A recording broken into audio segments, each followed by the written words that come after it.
Friends कैसे हैं? आशा करता हूँ कि बहुत बहुत अच्छे होंगे। और जैसे कि आपको पता है कि जो है छत्तीसगढ़ प्री डीएलएड एग्ज़ाम जो है अ, आप लोग का स्टार्ट होने वाला है 4 जून को। ठीक है, 4 जून का आपका पेपर है और मुझे लगता है कि अब कुछ समय ही बच चुके हैं आपके एग्ज़ाम हॉल में जाने के। तो 4 जून का जो फुल पेपर आने वाला है, जो 1 से लेके 100 तक के प्रश्न रहेंगे, मैंने वो यहाँ पे तैयार किया हुआ है। और मुझे लगता है कि अगर आपको सिलेक्शन लेना है तो कहीं ना कहीं आप सब सिलेबस के अकॉर्डिंग तैयारी करोगे तो ही आप बेहतर कर पाओगे एग्जाम हॉल में। ठीक है, तो छत्तीसगढ़ प्री जो है डीएलएड एग्जाम का जो है, अगर आपको इस बार बेहतर कॉलेज लेना है तो ये क्लास जरूर देख लें। क्लास को अंत तक देखिएगा तो बहुत बड़ा बेनिफिट होने वाला है। तो चलिएगा फटाफट से हम क्लास को स्टार्ट करते हैं, ज़्यादा समय हम लोग के पास बचा नहीं। 4 जून आपको याद है, आपका एडमिट कार्ड भी आ चुका होगा। तो फटाफट से हम पहले प्रश्न की ओर चलेंगे और आप लोगों से एक छोटी सी रिक्वेस्ट करेंगे कि जो भी मेरे दोस्त मेरे क्लास को लाइक नहीं किए हैं तो लाइक कर लें, और चैनल को सब्सक्राइब नहीं किए हैं तो चैनल को सब्सक्राइब कर लें, क्योंकि ये आपके लिए बहुत बहुत महत्वपूर्ण है। ठीक है, क्योंकि अभी भी 4 से 5 दिनों का समय है और डेली ही आपके लिए एक रामबाण प्रश्न सुबह और शाम जो है क्लास के साथ हम हाजिर हो रहे हैं। तो दोनों क्लासेज अगर आप कर लेते हो तो मुझे लगता है कि बहुत बड़ा स्कोर करके ही आओगे एग्जाम हॉल में से। पहला प्रश्न आपके सामने कह रहा है संख्या श्रृंखला से, नंबर सीरीज से, कि दी गई श्रृंखला में अगला पद क्या होगा। ठीक है, हमारे पास जो दिया गया श्रृंखला है इसमें जो है अगला पद बताना है। बताने की कोशिश करेंगे सभी लोग।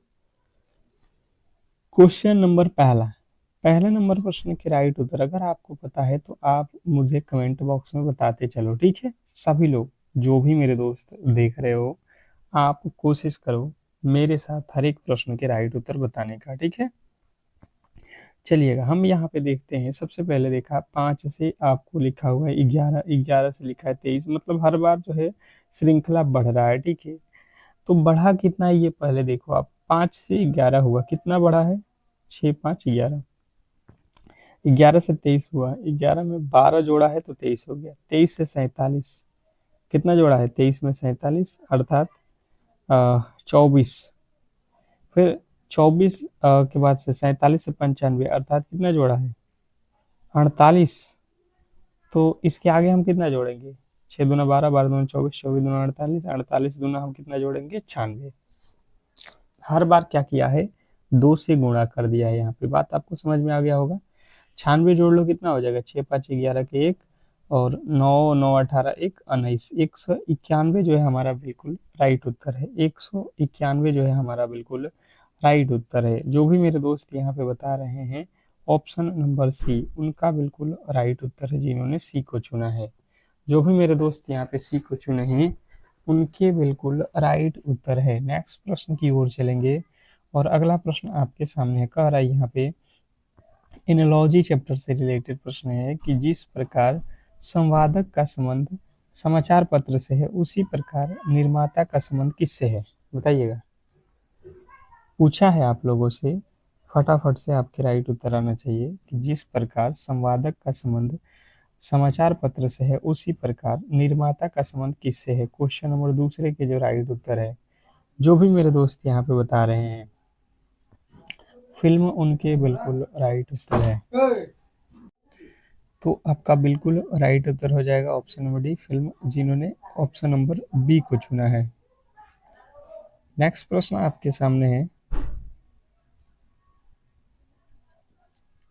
कुट लेखन से। यहाँ पे देखिए कुट भाषा वाला प्रश्न है। यदि किसी निश्चित कुट भाषा में रोज को ये लिखा जाता है तो उसी कुट भाषा में डिस्कॉट को जो है कैसे लिखा जाएगा। क्वेश्चन तीसरा है, तीसरे नंबर प्रश्न के राइट उत्तर बताने हैं आपको। सबसे पहले आपको ध्यान देना है इसने कहा क्या है कि ROSE रोज लिखा है और इसके बदले कह रहा है क्या लिखा है? TQEG। इसको आप किस वे में लिखते हो ये यहाँ पे कहा गया है। टी होता है 20 पे, आर होता है 18 पे, मतलब 2 प्लस जीत गया, 2 जोड़ दिया। ओ से क्यू, ओ होता है 15 पे, क्यू होता है 17 पे, यहाँ पे भी 2 जोड़ दिया। एस से यू यहाँ पे भी 2 जोड़ दिया, ई से जी यहाँ पे भी 2 जोड़ दिया, मतलब सब में 2 2 जोड़ा गया है, सब में 2 2 प्लस जोड़ा गया है। तो आप जो है यहाँ पे भी 2 2 प्लस कर दो सीधा सीधी, बी में 2 जोड़ोगे डी हो जाएगा, आई 9 पे होता है, 9 में 2 जोड़ोगे 11, 11 पे होता है के, उसके बाद से एस होता है 19 2 21 पे होता है यू, यानी कि भी वाला भी गलत, सी होता है 3 3 2 5, उसके बाद से यू होता है 21 21 2 23 पे होता है डब्लू, उसके बाद से आई होता है 9 9 2 11, टी होता है 20 20 2 22, यहाँ पे यू लिख दिया, बिल्कुल गलत। ऑप्शन नंबर आपका ए जो है बिल्कुल राइट उत्तर है। अगर आपने भी ए को चुना है, अगर आपका भी उत्तर ये आ रहा है तो बिल्कुल सही उत्तर है, इसमें गलती किसी भी एंगल से नहीं है। नेक्स्ट प्रश्न आपके सामने है, देखिए दिशा परीक्षण से रिलेटेड प्रश्न है, आपको सिंपली तरीके से यहाँ पे ध्यान देना है।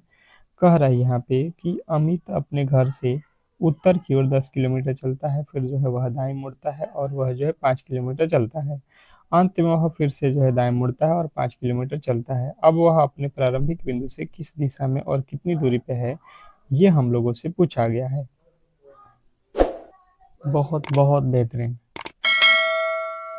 तो देखिए सिंपल तरीके से आपको सबसे पहले दिशा पता होना चाहिए, ये उत्तर हो जाएगा, दक्षिण, पूरब और ये पश्चिम।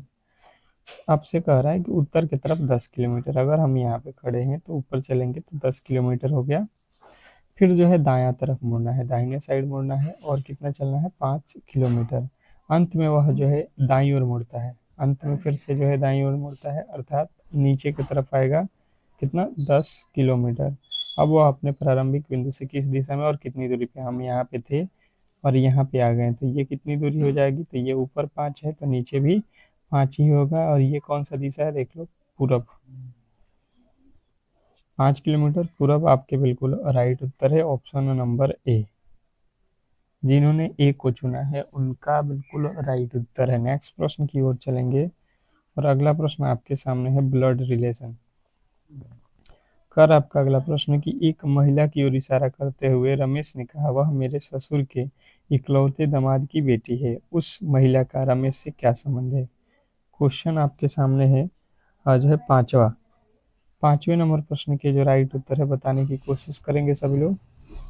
क्वेश्चन नंबर 5 बेहतर तरीके से यहाँ पे समझने की कोशिश करेंगे। ये कह रहा है कि एक महिला की ओर इशारा करते हुए रमेश कह रहा है, रमेश ये है, आप समझ लो कि खुद का नाम जो है रमेश है, वह मेरे, ये महिला के बारे में कह रहा है, रमेश कह रहा है महिला के बारे में कि वह मेरे ससुर के, रमेश कह रहा है कि वह मेरे ससुर के इकलौते दामाद, ससुर का इकलौता दामाद की बेटी है, वह महिला का रमेश से क्या संबंध है। रमेश की महिला कौन लगेगी, तो देखिए रमेश कह रहा है कि वह मेरे ससुर के इकलौता दामाद, तो इसका ससुर कौन होगा, तो मान के चलो ये इकलौता कह दिया, अर्थात इसके ससुर का इकलौता दामाद है, तो यही तो होगा रमेश, रमेश ही इकलौता दामाद होगा। तो कह रहा है कि ससुर के इकलौते दामाद की बेटी है, दामाद की बेटी, अर्थात इसकी खुद की क्या हो जाएगी बेटी, दामाद की बेटी, अर्थात इसी की बेटी होगी, यही दामाद है। नेक्स्ट प्रश्न आपके सामने है, यहाँ पे कह रहा है कि विजातीय छांटिए, विजातीय मतलब अर्थात हमें जो है यहाँ पे अलग वाले को जो है छांटना है। मैं फिर से कह रहा हूँ कि जिन्होंने भी अब तक क्लास को लाइक नहीं किया है तो लाइक कर लें, और चैनल को सब्सक्राइब नहीं किए हैं तो बिल्कुल सब्सक्राइब कर लें, क्योंकि ये बहुत बहुत इम्पोर्टेंट है, ठीक है। क्योंकि अभी भी 4 से 5 दिनों का जो समय है उसमें ये रेगुलर क्लास चलेंगे और आपको 100% की बहुत बड़ा बेनिफिट होने वाला है। तो क्लास को शेयर भी कर दीजिए सभी लोग, क्लास को शेयर भी लगा दीजिए। कह रहा है कि दिए गए विकल्पों में से विषम अर्थात असंगत शब्द की पहचान करनी है। क्वेश्चन नंबर 6 के राइट उत्तर बताएंगे सभी लोग। जनवरी, मार्च, जुलाई और नवंबर, इसमें अलग कौन सा है ये हम लोगों को बताना है। जैसे हमने देखा तो जनवरी कितने दिन की होती है 31, मार्च जो है 31 और जुलाई जो है 31, पर नवंबर जो है आपको पता है कि ये कितने दिनों का होता है 30 दिनों का, तो ये जो है महीना हमारा क्या हो जाएगा बिल्कुल अलग हो जाएगा। ऑप्शन नंबर डी जो है हमारा बिल्कुल अलग है। जो भी मेरे दोस्त ऑप्शन नंबर डी को चुने हैं उनके बिल्कुल राइट उत्तर है। नेक्स्ट प्रश्न की ओर चलेंगे और अगला प्रश्न है वेन आरेख से रिलेटेड। वेन आरेख से रिलेटेड प्रश्न है कि कौन सा वेन आरेख डॉक्टर, पुरुष और कलाकार के बीच के सही संबंध को दर्शाता है। क्वेश्चन आपके सामने है, फटाफट से आपके राइट उत्तर बताना है। कौन सा आलेख डॉक्टर, पुरुष और कलाकार के बीच के संबंध को दर्शाता है? फटाफट से आपके राइट उत्तर बताने की कोशिश करेंगे सभी लोग। क्या लगता है, बताइएगा। यहाँ पे एक बड़े गोले के अंदर एक छोटा सा गोला रहेगा। तो सबसे पहले यहाँ पे देखिए किस तरीके से इसको वेन आरेख में बता लो। डॉक्टर, पुरुष और कलाकार। तो देखिए यहाँ पे हो जाएगा आपका क्या चीज, आपका हो जाएगा यहाँ पे जो है डॉक्टर, मान के चलो ये हो गया डॉक्टर, ठीक है। ये हो गया डॉक्टर, ये हो गया डॉक्टर, ठीक है। डी, पुरुष। क्या सभी के सभी डॉक्टर पुरुष होते हैं? बिल्कुल नहीं होते हैं, अर्थात कुछ ही पुरुष क्या होते हैं, डॉक्टर होते हैं। ये हो जाएगा मैन। कलाकार, कलाकार जो होते हैं क्या वो पुरुष होते हैं? तो देखिए कुछ ही कलाकार पुरुष होते हैं, सभी के सभी कलाकार तो पुरुष होते नहीं हैं। और कुछ डॉक्टर भी कलाकार होते हैं। तो इस तरीके से यहाँ पे आर्टिस्ट हो जाएगा। तो आपको तीनों ही गोले एक दूसरे को काट रहे हैं, अर्थात ऑप्शन नंबर बी जो है हमारा बिल्कुल राइट उत्तर है। नेक्स्ट प्रश्न आपके सामने है यहाँ पे कि जो है वर्णमाला परीक्षण से रिलेटेड आपके प्रश्न है कि अंग्रेजी वर्णमाला में बाएं से सातवें अक्षर के दाएं पांचवा अक्षर कौन सा होगा? क्वेश्चन नंबर 8, 8वें नंबर प्रश्न के जो राइट उत्तर है बताने की कोशिश करेंगे सभी लोग। क्वेश्चन नंबर 8, क्या लगता है आपको 8वें नंबर प्रश्न का जो राइट उत्तर है वो क्या होने वाला है? फटाफट से आप देखोगे यहाँ पे सबसे पहले इसने कहा है कि अंग्रेजी वर्णमाला में दाएं से सातवां, दाहिने से बाएं से, सॉरी, बाएं साइड कौन है? ये वाला। यहाँ पे 7वें नंबर पे कौन सा अक्षर है? जी है यहाँ पे, ठीक है। अक्षर के दाएं पांचवा अक्षर, इसके दाहिना साइड, तो इसका दाया जो है इधर आएगा। पांचवा अक्षर कौन सा हो जाएगा? इसमें +5 जोड़ोगे तो 12वां अक्षर, 12 पे होता है एल। कौन सा होगा? तो ये देख लो भाई साहब, एल जो है आपका है ऑप्शन नंबर ए। हमने पहले बाएं से जो है 7वें अक्षर पे गए, फिर यहाँ से जो है दाहिना साइड में 5 अक्षर जाना है, तो दाहिने में 5 बढ़ोगे और, तो ये हो जाएगा एल। नेक्स्ट प्रश्न आपके सामने है, कह रहा है पासा से रिलेटेड प्रश्न है डाइस कि जो है एक पासे की दो अलग स्थिति दर्शाई गई। यदि सतह पर जो संख्या 3 है तो सबसे नीचे, 3 सबसे नीचे है तो सबसे ऊपर कौन सी संख्या होगी, ये हमें बताना है, अर्थात 3 के विपरीत हमें बताना है। क्वेश्चन आपके सामने है, बहुत इंपॉर्टेंट है, 8वां नंबर प्रश्न बताएंगे सभी लोग। देखिए हमें 3 स्थिति दिखा रहा है यहाँ पे, 1 और ये 2। इन दोनों ही पासों में हम कॉमन देखेंगे तो यहाँ पे भी 1 है और यहाँ पे भी 1 है, दोनों में एक एक कॉमन हो गया, ठीक है। एक एक क्या हुआ? कॉमन हो गया। तो हमसे पूछा गया है कि हमें जो है किसका विपरीत? 3 का विपरीत। तो 3 का विपरीत कौन सा होगा? 3 का विपरीत कौन सा हो जाएगा? अगर आप देखोगे इसके आगे चलोगे तो 2 से हो जाएगा आपका 2 का अपोजिट, 2 का अपोजिट 5, तो 3 का अपोजिट 6। ऑप्शन नंबर सी जो है हमारा बिल्कुल राइट उत्तर है। नेक्स्ट प्रश्न आपके सामने है कि यदि छात्र आपकी कक्षा में ध्यान नहीं दे रहे हैं तो एक शिक्षक के रूप में आपकी तत्काल प्रक्रिया क्या होनी चाहिए? कह रहा है कि यदि छात्र आपकी कक्षा में ध्यान नहीं दे रहे हैं तो एक शिक्षक के रूप में आपकी क्या प्रक्रिया होनी चाहिए? क्वेश्चन नंबर 11, 11वें नंबर प्रश्न के जो राइट उत्तर है आपको ध्यान देना है, ये हो जाएगा अपनी शिक्षण पद्धति की समीक्षा करना और जो है उसे रोचक बनाना। नेक्स्ट प्रश्न आपके सामने है, कह रहा है यहाँ पे कि जो है शिक्षा में खेल कूद विधि का जो है मुख्य लाभ क्या है? शिक्षा में खेल कूद विधि का मुख्य लाभ क्या है? क्वेश्चन नंबर 12, 12वें नंबर प्रश्न के जो राइट उत्तर है आपको याद रखना है कि इसका मुख्य जो लाभ होगा वह बच्चों में शारीरिक और संज्ञात्मक दोनों विकास को स्वाभाविक रूप से बढ़ावा देना। ऑप्शन नंबर बी जो है हमारा बिल्कुल राइट उत्तर है। नेक्स्ट प्रश्न आपके सामने है, कह रहा है कि आधुनिक शिक्षा प्रणाली में एक शिक्षक की भूमिका पुरुष से किस रूप में मानी जाती है।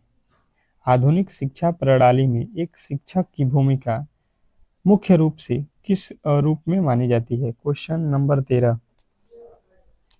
13वें नंबर प्रश्न के जो राइट उत्तर है, आपको यहाँ पे याद रखना है कि एक सुविधादाता या सुगमता करता। ऑप्शन नंबर बी जो है आपके बिल्कुल राइट उत्तर है।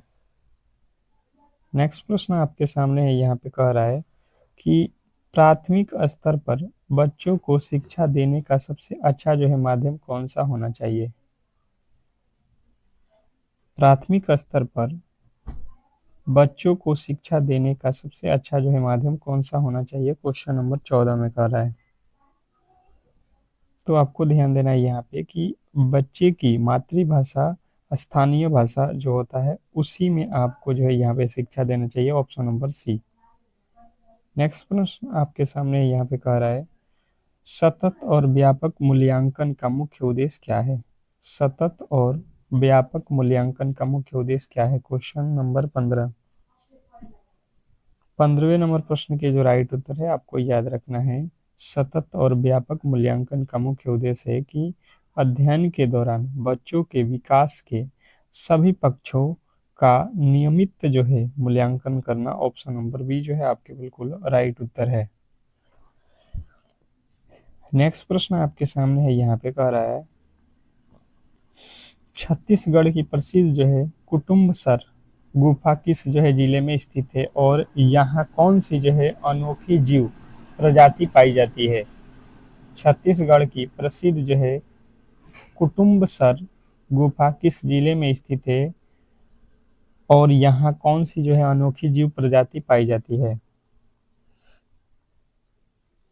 तो आपको याद रखना है कि यहाँ पे जो है बस्तर बस्तर गुफाएं हैं और कानी कानी मछली पाई जाती है। Option number B. नेक्स्ट प्रश्न आपके सामने है कि छत्तीसगढ़ राज्य का पहला जो है बायोटेक मार्ग कहाँ स्थापित किया गया है। छत्तीसगढ़ राज्य का पहला बायोटेक मार्ग कहाँ स्थित है, क्वेश्चन नंबर 17। 17वें नंबर प्रश्न के राइट उत्तर बताएंगे। छत्तीसगढ़ राज्य का पहला बायोटेक मार्ग जो है आपको याद रखना है कि ये है आपका आरंग या अर्थात रायपुर में है। ऑप्शन नंबर बी जो है आपके बिल्कुल राइट उत्तर है। नेक्स्ट प्रश्न आपके सामने है, कह रहा है यहाँ पे कि छत्तीसगढ़ की कौन सी जनजाति मुख्य रूप से लोहा गलाने का जो है पारंपरिक कार्य करती है और इसके देवता लोहासुर माने जाते हैं। छत्तीसगढ़ की कौन सी जो है जनजाति मुख्य रूप से लोहा गलाने का जो है पारंपरिक कार्य करती है और इसके देवता लोहासुर कौन माने जाते हैं, क्वेश्चन नंबर 18। 18वें नंबर प्रश्न के राइट उत्तर आपको याद रखना है अगरिया। नेक्स्ट प्रश्न आपके सामने है, यहाँ पे कह रहा है कि छत्तीसगढ़ में हरेली त्योहार के दिन मुख्य रूप से किसकी जो है पूजा की जाती है। छत्तीसगढ़ में हरेली त्योहार की दिन मुख्य रूप से किसकी पूजा की जाती है। Question number 19। 19वें नंबर प्रश्न के राइट उत्तर आपको याद रखना है कृषि औजारों जैसे गेती कुदाली हल इत्यादि की पूजा की जाती है। Option number B. नेक्स्ट प्रश्न आपके सामने है,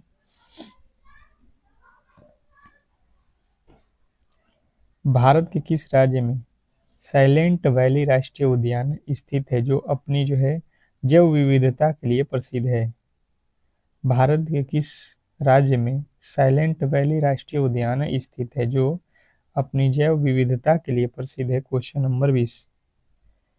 20वें नंबर प्रश्न के राइट उत्तर आपको याद रखना है केरल। साइलेंट वैली राष्ट्रीय उद्यान केरल जो है आपके बिल्कुल राइट उत्तर है। नेक्स्ट प्रश्न आपके सामने है, भारतीय संविधान के किस अनुच्छेद के तहत शिक्षा का अधिकार को एक मौलिक अधिकार माना जाता है।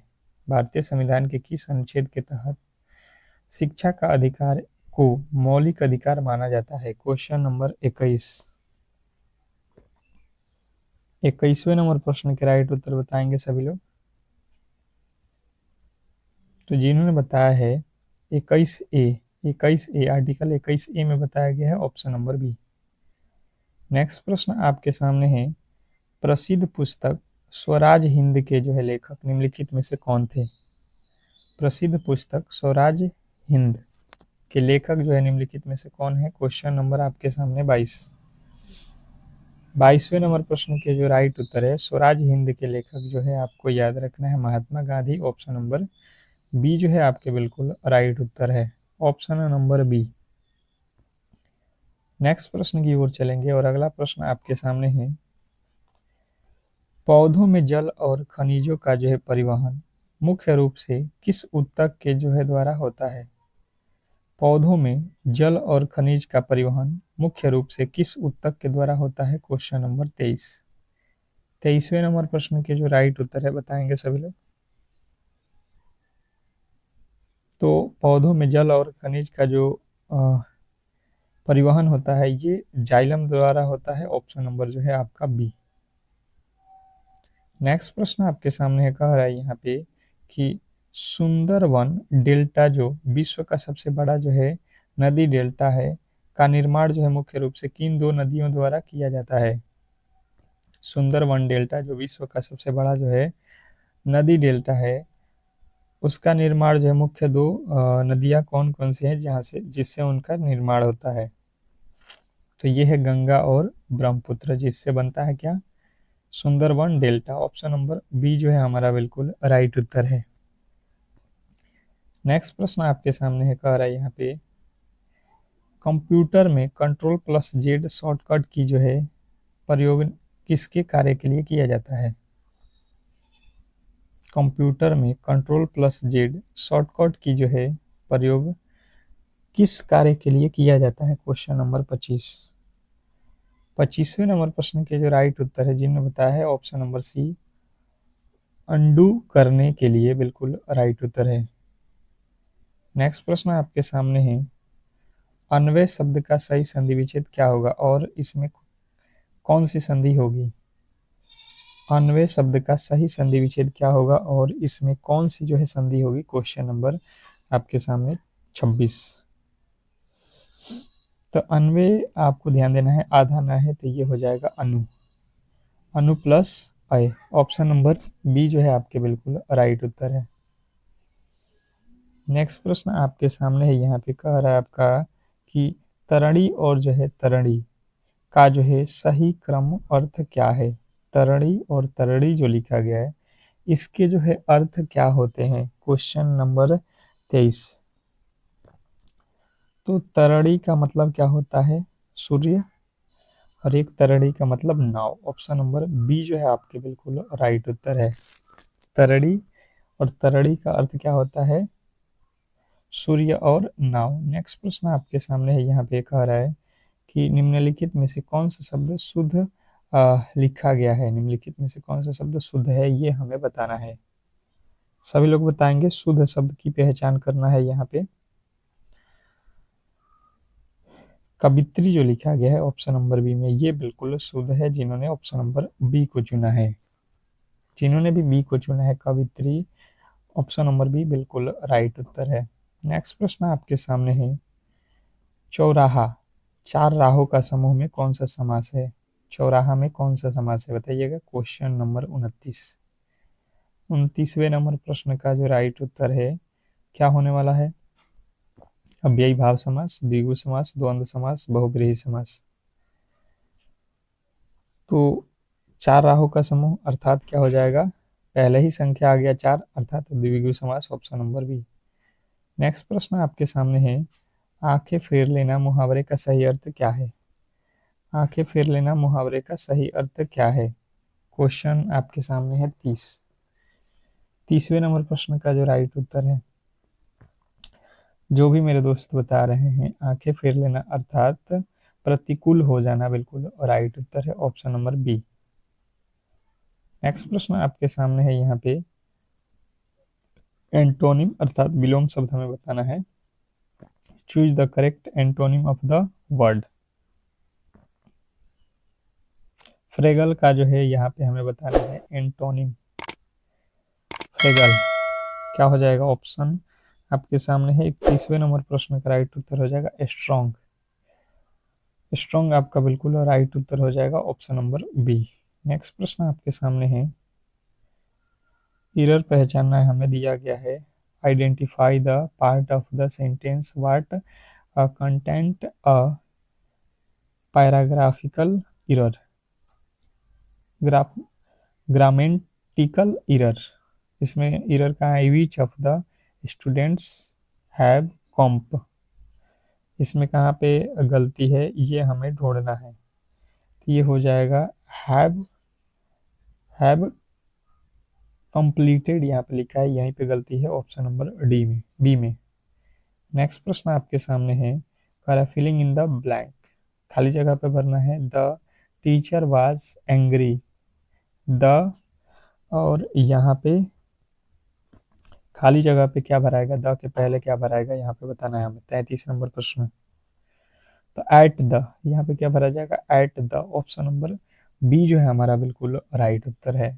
मैं फिर कह रहा हूँ कि जो भी मेरे दोस्त मेरे क्लास को लाइक करके नहीं जुड़े हैं, तो फिर आप लोगों के लिए बहुत बड़ा जो है यहाँ पे गिफ्ट मिलने वाला है, ठीक है। अगर आप डेली क्लास करते हो तो 4 दिनों में जो आपकी अंतिम क्लासेज है ये बहुत बेनिफिट होने वाला है। Choose the correctly spelling word, the, option, value. बताइएगा किसकी स्पेलिंग सही है। तो रिसीव जो होता है RECEIVE, रिसीव का मीनिंग ऑप्शन नंबर बी में जो है बिल्कुल राइट लिखा है। नेक्स्ट प्रश्न आपके सामने है, कह रहा है कि sentence improvement. If I will go to Jaipur I will bring, और यहाँ पे जो है रेखांकित भाग है, जैसे विल गो में जो है सुधार करना है, विल गो में जो है हमें सुधार करना है। तो यहाँ पे केवल क्या हो जाएगा? गो, विल गो नहीं होगा, केवल हो जाएगा गो, ऑप्शन नंबर ए। अगर आपने भी ए को चुना था तो बिल्कुल राइट उत्तर था। नेक्स्ट प्रश्न आपके सामने है, कह रहा है प्राथमिक कक्षाओं में दृश्य श्रव्य सामग्री का प्रयोग करने का सबसे जो है मुख्य उद्देश्य क्या है? प्राथमिक कक्षाओं में सदृश्य श्रव्य सामग्री का प्रयोग करने का सबसे मुख्य जो उद्देश्य क्या है? तो जिन्होंने बताया है यहाँ पे कि जो है अमूर्त और कठिन अवधारणाओं को जो है मूर्त एवं समझने योग्य बनाना बिल्कुल राइट उत्तर है। नेक्स्ट प्रश्न आपके सामने है, कह रहा है यहाँ पे कि जो है यदि कोई छात्र आपकी कक्षा में बार बार जो है प्रश्न पूछता है और अन्य छात्रों को परेशानी होती है तो आप क्या करोगे? बताइएगा। क्वेश्चन नंबर 37, 37वें नंबर प्रश्न का जो राइट उत्तर है, आपको याद रखना है कि आप वहाँ पे जो है उसकी जिज्ञासा की जो है सहार सराहना करेंगे और कक्षा के बाद या सही समय पर उसके सभी प्रश्नों के उत्तर देंगे। नेक्स्ट प्रश्न आपके सामने है, सरलीकरण से रिलेटेड है कि बोर्डमॉस के नियम के अनुसार जो है इस प्रश्न को सोल्व करना है। मैथ का है, बोर्डमॉस के नियम आपको पता है कि सबसे पहले भागा को हल किया जाता है, फिर गुणा, फिर जोड़ और अंत में घटाव। तो अब भी सबसे पहले भाग दो, सबसे पहले छोटा कोष्ठ को हल किया जाता है, ठीक है। तो यहाँ से घटाओगे 3 हो जाएगा, फिर यहाँ से भाग देंगे तो ये हो जाएगा 20 3 60, 20 में से 3 हमें घटाना पड़ेगा तो ये हो जाएगा 17। फिर यहाँ पे देखो बड़ा कोष्ठ में आएंगे तो यहाँ पे लिखा है 38, 38 में से 17 जाएगा 21। उसके बाद से क्या लिखा है 45, 45 माइनस 21 करेंगे तो क्या आ जाएगा हमारे पास 24। बिल्कुल सिंपल होता है, आपको ध्यान देना है, सबसे पहले छोटा कोष्ठ से सॉल्व करते चलोगे बड़ा कोष्ठ तक, ठीक है। नेक्स्ट प्रश्न की ओर चलेंगे और अगला प्रश्न आपके सामने है, कह रहा है कि जो है एक छात्र को परीक्षा में पास होने के लिए 36% अंक प्राप्त करने थे, उसने 24% अंक प्राप्त किए और 9 अंकों से जो है फेल हो गया। परीक्षा में कुल पूर्णांकों की जो है संख्या कितनी थी? सबसे पहले आपको ध्यान देना है कि अगर आपको पास होना है, ठीक है, तो आपको चाहिए कितने अंक? 36%। और फेल होना है, और वह फेल हो चुका है, फेल हो चुका है, उसके नंबर कितने हैं? तो 24% ही नंबर आए हैं। ठीक है, तो कितने परसेंट से फेल हुआ है, तो हम देख रहे हैं 36 और 24 के बीच में 6 और 6 12, 12% से फेल हुआ है, वो कह रहा नहीं 9 अंकों से फेल हुए हैं। तो 1% का वैल्यू हो जाएगा 9/12, 9/12। 1% का वैल्यू, परीक्षा में कुल पूर्णांकों की संख्या कितनी है, परीक्षा में कुल पूर्णांकों की संख्या कितनी है, तो पूरा पूर्णांक जो है 100 का होगा। 4 के पहाड़े में 3 वर्ष में, 4 के पहाड़े में 25, 3 के पहाड़े में 3 3 9, 25 तियाँ 75 अंकों का ये परीक्षा हुआ है total. Option number B, option number B अगर आपने भी बताया है तो बिल्कुल राइट उत्तर है इसमें। सिंपल तरीका था, आपको करना क्या था कि देखिए 36% लाना था, आपका आया है 24%, अर्थात 12% आपका कम है। और अंकों में नंबर कितना कम है, 9 नंबर। तो 1% का वैल्यू 9/12, और 100% होता है पेपर का वैल्यू, तो 100% निकालोगे तो गुणे 100। ये 4 के पहाड़े में 4 तियाँ 12, 4 के पहाड़े में ये 25 मर्द में, 3 के पहाड़े में 3 3 9, 25 में 3 से गुणा किए 25 तियाँ 75, जो है हमारा बिल्कुल राइट उत्तर है। तो इस तरीके से जो है आज के क्लास को हम लोग यहीं पे समाप्त करेंगे। अगर आपको ये क्लास अच्छा लगा हो और अगर आपको डेली करना है तो बिल्कुल क्लास को लाइक करके चैनल को सब्सक्राइब करके रख लो।